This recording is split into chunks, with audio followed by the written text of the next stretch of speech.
ఏం చేసినా ఆ వార్త నిమిషాల్లో వైరల్ అవుతుంది. అందులో హీరో హీరోయిన్లకు సంబంధించిన వార్తలైతే మరింత ఫాస్ట్ గా అప్డేట్ అవుతాయి.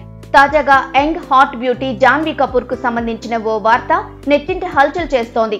బాలీవుడ్ యంగ్ బ్యూటీ అతిలోక సుందరి శ్రీదేవి ముద్దుల కూతురు గురించి తెలుగు సినీ అభిమానులకు తెలిసిందే. తడక్ అనే సినిమాతో హిందీ చిత్రసీమకు పరిచయం అయింది జాన్వీ. ఆ సినిమా హిట్ తర్వాత జాన్వీ పలు హిందీ చిత్రాల్లో నటిస్తూ బిజీ అయింది. అయితే అదలా ఉంటే జాన్వీ త్వరలో పెళ్లి చేసుకోబోతుందనే ఓ వార్త ప్రస్తుతం సోషల్ మీడియాలో వైరల్ అవుతోంది. జాన్వీ గత కొన్ని రోజులుగా ఓ వ్యక్తితో ప్రేమలో ఉందని ఓ రూమర్ తెగ వైరల్ అవుతున్న సంగతి తెలిసిందే. శిఖర్ పహారియా అనే వ్యక్తితో ఆమె డేటింగ్ లో ఉందని టాక్.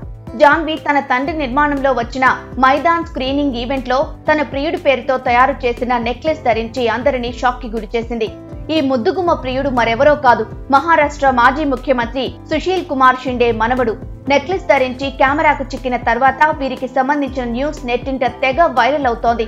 అంతేకాదు ఈ జంట కొన్ని రోజుల కిందట మధ్యప్రదేశ్ లోని ఉజ్జయిని మహాకాళేశ్వర జ్యోతిర్లింగ దేవాలయాన్ని దర్శించారని తెలుస్తోంది. అక్కడ ఈ జంట ప్రత్యేక పూజలు నిర్వహించిందట. దీంతో త్వరలోనే మాజీ సీఎం మనవణ్ణి జాన్వీ పెళ్లి చేసుకోబోతోంది అంటూ సోషల్ మీడియాలో జోరుగా ప్రచారం జరుగుతోంది. మరి ఈ వార్తల్లో నిజం ఎంతుందో చూడాలి. ఇక జాన్వీ సినిమాల విషయానికొస్తే దేవరతో పాటు ఆమెకు మరో తెలుగు సినిమాలో అవకాశం వచ్చినట్లు లేటెస్ట్ టాక్. అఖిల్ ఏజెంట్ తర్వాత వంశీ యూవీ క్రియేషన్స్ బ్యానర్ లో ఓ సినిమాను చేయనున్నట్లు తెలుస్తోంది. ఆ సినిమాకు అనిల్ కుమార్ అనే కొత్త దర్శకుడు డైరెక్షన్ చేయనున్నారు. కాగా ఈ సినిమాకు హీరోయిన్ గా జాన్వీని అనుకుంటున్నారట. ఈ విషయంలో త్వరలో అధికారిక ప్రకటన విడుదల కావాల్సి ఉంది. ఈ సినిమాలతో పాటు జాన్వీకి తెలుగులో మరో ఆఫర్ వచ్చినట్లు తెలుస్తోంది.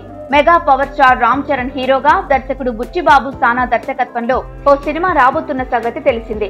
ఈ సినిమాలో కూడా హీరోయిన్ గా జాన్వీ కపూర్ ను ఖరారు చేసినట్లు తెలుస్తోంది.